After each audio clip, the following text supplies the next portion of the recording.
Thank you, Mr. President. Colleagues, guests in the gallery, today I stand before you as a father who cares for his children, a father of a strong young man and a beautiful little daughter with limitless potential. I know that whatever she does, Brooklyn will make me the proudest girl dad in the world. My love for her is what brings me to this well today. As her father, it is my duty to speak up for her and the countless other little girls who will be hurt by this bill. Some of my colleagues on the other side of the aisle say that this bill is necessary to ensure the fairness of girls' sports. But I say that all this bill does is unjustly and unnecessarily harms some of our most vulnerable kids. For one moment, I want all of us in this chamber and all of you in the gallery and watching online to think. What does it mean when the official code of the state of Georgia says that the state has the right to discriminate against you based upon your gender identity? Imagine if someone told you that they have the right to discriminate against you simply because of who you are. Is this what we were taught growing up? Because I learned growing up that God calls on us to treat others as equals. Does he not say in Acts that he is Lord of all? Does he not command us to love thy neighbor? I believe God truly favors none, but loves all. He is the God of love, and if you truly feel that way, that he is the ultimate judge, then let him be the judge. It is not our place to do what only God can do. It is our place to do what we can do to make this state a better place for our children, which this bill does not do. Instead, this bill opens the door to a new kind of issue.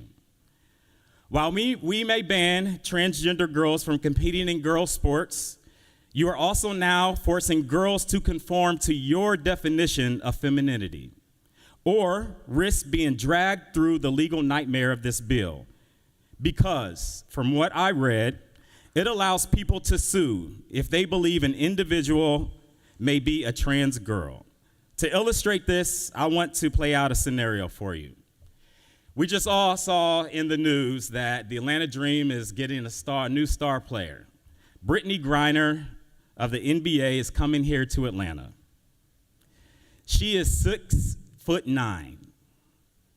If she walked in this chamber right now, she would be taller than every single one of you, including myself. Based on her height, based on the sound of her voice, someone could very well mistakenly misidentify her and other players on her team as being a trans woman.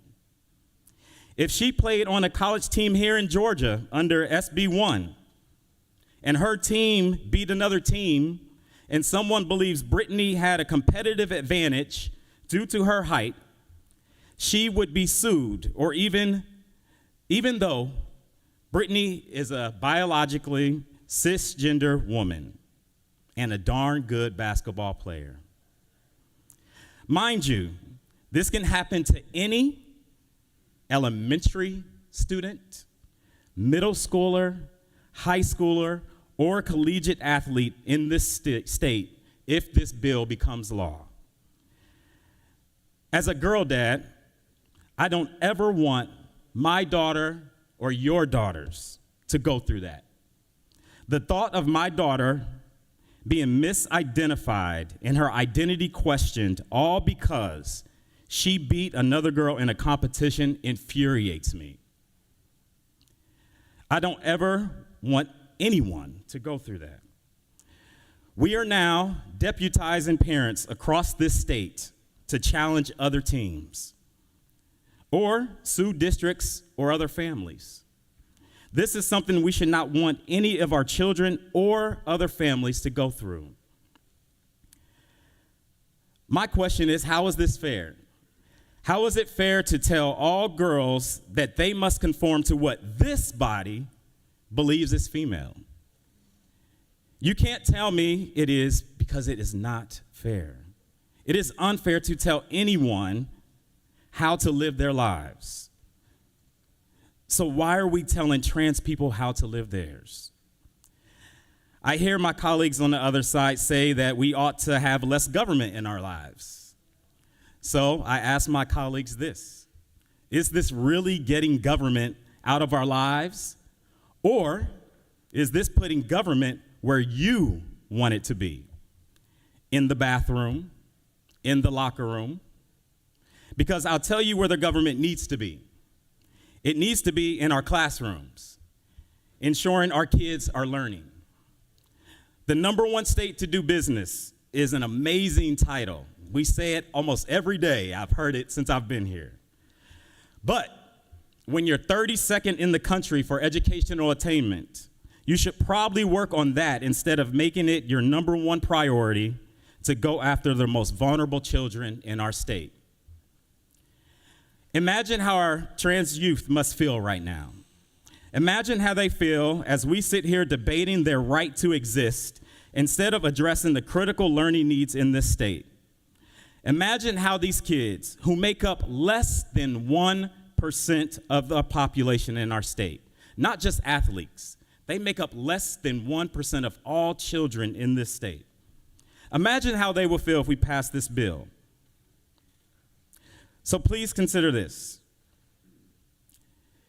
Trans youth are already considered most likely to commit acts of self-harm, which is only going to be made worse by bills like this. There are transgender kids out there who are listening as we signal to them that their existence as human beings is practically illegal in this state. No matter what you believe, can't we all agree that everyone has a right to exist as themselves? We even heard today, nobody wants bullying in this state. If we can agree on that, then I see no reason to pass this bill. I speak often about how I want to do this work to help the children in our state, because I know our children are our greatest responsibility. And I assure you, the Minority Party did not ask for this fight. We are not playing party and identity politics. We didn't ask for this. At the end of the day, when we leave this building, we must carry with us the question: how will the work I've done today impact the world our children will inherit tomorrow? Because we can discuss and debate this bill and contrasting bills, but at the end of the day, our trans youth will live in a world where their very existence is denied by law. So right now, I want to speak directly to our trans youth and their families. No matter what happens in this chamber today, keep fighting, because you matter.